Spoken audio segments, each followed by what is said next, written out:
Hello. So I've talked to you a couple of times now about the routines I've changed in my life. But today I want to talk about food and creating healthy habits with food. As you know, to lose weight, you need to be in a calorie deficit, which means eating less calories than you burn in a day. I'm going to spend this video concentrating on good and bad foods. But what if I told you there's no such thing as a bad food? Just a bad choice. If we think about food as money, if you were to have the last £100 in your bank account, would you spend it on heating and a weekly shop? Or would you spend it going out getting pissed? That sounds obvious, but when it comes to food, we need to think like this more often. James Smith explains that there isn't such thing as a good or a bad food. Just a good deal and a bad deal. With some things like fruit, like veg, you get a really good deal. So they're really low calories, they fill you up and they provide lots of nutrients. Whereas with a slice of pizza, it's a bad deal. It's very high calories and what you're getting for them calories is not very good. However, we're not saying cut pizza out of your diet. What we're saying is you need to get good deals more often than you get bad deals. Like when you go shopping, you'll always look for a good deal. And that's what we've got to do day to day in our healthy eating lifestyle. Healthy eating isn't always about losing weight. Sometimes you'll want to maintain your weight. Sometimes you want to put weight on. But that all comes down to calories. You will need to be either in a calorie deficit, maintenance, or a calorie surplus. But what I recommend, and what most people in the fitness industry will recommend, is make sure you're getting enough protein. The recommendation is 1.5 gram to 2 gram per kilogram of body weight. Today I'm going to talk to you about how you can increase your protein, how you can bulk up their meals to feel fuller for longer. Proteins are so important to our diet. Proteins are made up of chemical building blocks called amino acids. Amino acids help in the recovery of both bones and muscles.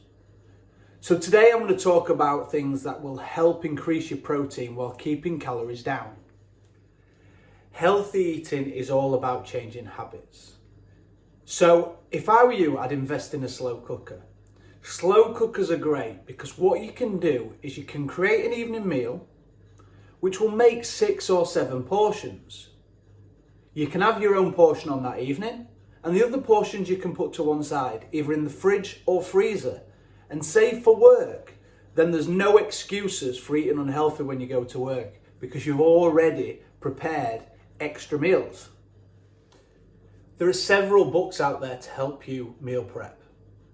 There's 2 that I would recommend highly, The High Protein Handbook and The Meal Prep King. Both these books give fun and flavoursome food. So you can meal prep, but not chicken and rice. You can have fun foods every day. Eating healthy does not have to be boring. My meals consist of really tasty foods. Slow cooked, some pan cooked, but I've always made sure I prep ready for the next day. If you're going to maintain your diet, maintain a healthy lifestyle, it's about making it fun. I've dieted a lot in the past on these fad diets. The hardest thing I've found about the diets is the food's not fun. Chicken and rice, no flavour, boring. You can only last a couple of months before you're bored and you're wanting to indulge in nicer foods. But if you make healthier eating fun, then you'll have less temptation to stray from the diet. If you don't want to start by preparing your own meals to start off with, there are a couple of websites out there I recommend. There's Gold Standard Nutrition that do pots of gold that are really tasty microwave meals. It can get you off to a starter. Start eating healthy but start eating enjoyable meals. There's also Muscle Foods. Muscle Foods do really nice pre-prepared microwave meals, making it easy for you. They're not exactly cheap, but it's cheaper than going out and spending £5 on a lunch at work. You may as well have a healthy, nice meal that you know you've got ready for lunchtime than having to rush about, pay petrol to get to the shop and getting a meal that is substandard anyway. There are also some local companies out there, a lot of pre-prepared meal plan companies, specialise in getting your nutrients right. If you speak to them, they'll set you out a meal plan. They'll do your meals and they'll deliver them to you. It's all about looking around and investing in your healthy lifestyle. One thing I mentioned at the start was protein. How important protein is to a healthy lifestyle and a healthy diet.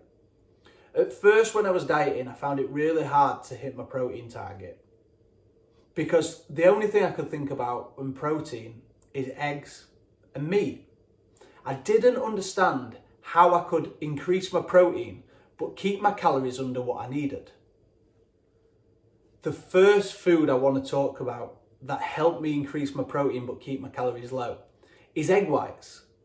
Egg whites you can get from most supermarkets or even online if you don't find it in the supermarkets. But what egg whites did was help me increase my breakfast size so I felt fuller and also increase my protein. Egg whites are really high in protein but really low in calories. It's actually the yolk of the egg that increases the calorie of an egg. Yolks are full of cholesterol and fat, which isn't necessarily a bad thing, but when you're trying to keep your calories low, it's better to have the egg whites. And rather than standing there separating egg yolks from egg whites, I found it a lot easier to order egg whites or get egg whites from a supermarket. The next thing I want to talk about is protein yogurts. Now there's two ways of having protein yogurts, one of which is homemade, which I'll go into a bit later on, but the other way is the new protein yogurts they sell at most supermarkets. If you look down the yogurt aisle, you will see high protein yogurts, usually around 20 to 25 grams of protein per yogurt, but the calories are 120 calories on average per yogurt, which is a fantastic deal, especially when you're trying to increase your protein. The best protein yogurts I've found are actually at Lidl, and I would recommend them over any other. But it's all about shopping around and seeing what you enjoy. Having foods like yogurts feel like a treat, but actually you can make that treat healthy.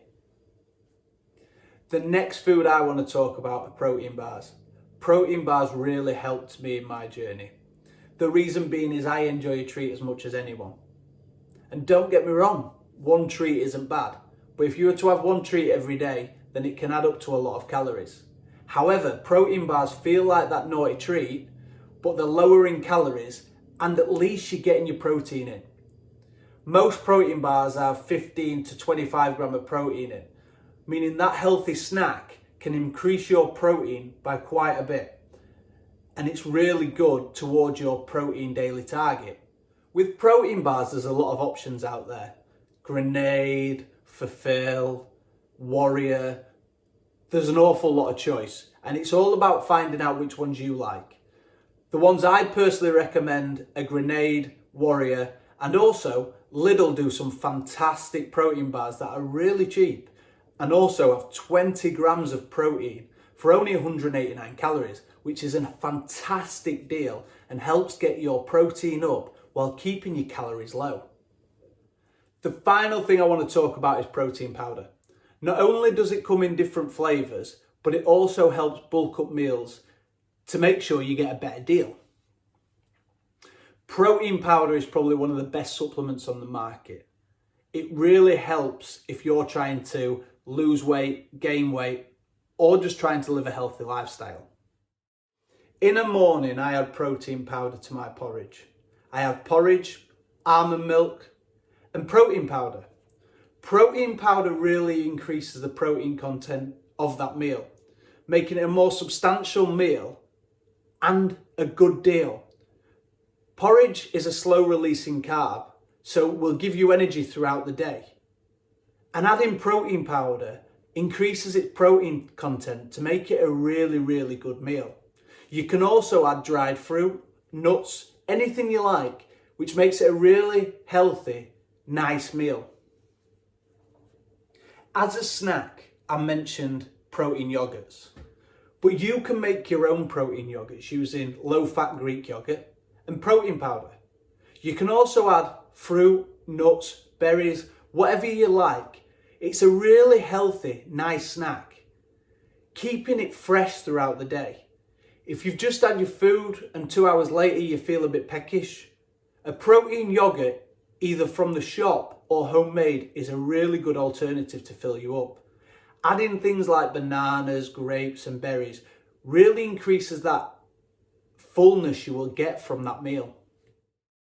Protein can also be used to make protein pancakes. Protein pancakes seem to be a real favourite on Instagram, and people like the naughty alternative in the morning, but keeping it healthy, making your pancakes out of protein. Protein pancakes can be enjoyed anyway. I like to have mine with bacon and sugar-free maple syrup, but you can decide on what you want on it.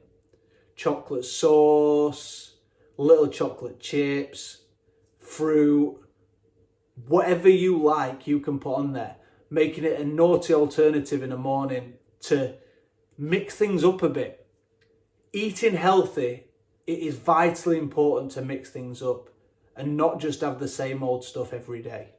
If you mix your food up, it'll feel less like a diet and more like a healthy lifestyle. The final way I like to use protein powder is for protein drinks. I like to mix mine with almond milk. Almond milk gives it a bit of a sweeter taste while keeping it thick in consistency. The other alternatives are water, if you want to keep your calories really low, or milk, if you may be wanting to increase your weight, because milk is higher in calories and it gives a thicker, creamier feel to the drink. Alternatively, you can add berries and bananas and things like that to bulk the drink up. I like to keep mine simple and just have it with almond milk. I tend to have it just after a gym session to get that initial pump of protein into my body. But you can have it on an evening or a morning if you don't feel like breakfast or an evening snack. If you're looking to lose weight or even increase weight, I recommend tracking your calories. Tracking your calories is really easy and you can fit it into that morning routine or your evening routine. But what it allows you to do is it allows you to increase your knowledge on what foods are a good deal and what foods are a bad deal.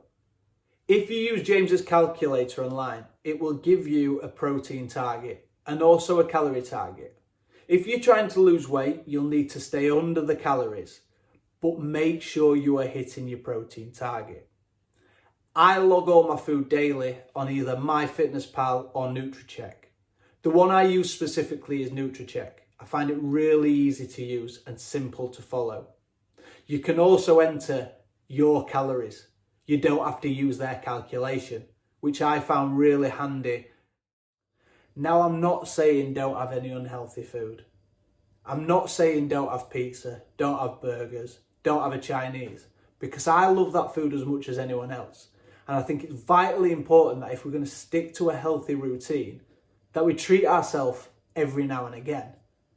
What I'm saying is we need to think about when we're having them sorts of foods. I really recommend for anyone not already doing so that you track your calories. Track what food you have in a day and educate yourself on what foods are a good deal and what foods are a bad deal. A lot of people give up on dieting or healthy eating because they're not seeing results. But this can be down to a couple of things. Having a takeaway on a Friday or Saturday night isn't necessarily a bad thing. But you need to make sure that you're allowing for this throughout the week. A lot of people will give up on a diet because they're not seeing results. But that's down to what they're having on the cheat day or cheat meal. You'll often diet and eat healthy throughout the week, but then on the weekend you'll indulge on far too many calories. If you think about it, if you eat under calories by 300 calories per day, Monday to Friday, that's only 1,500 calories. If you then go have a Domino's pizza and eat the full pizza with sides, that's going to be around 3,000 calories. Meaning you're 1,500 calories up for the week. So you've gone from a great position to a bad position.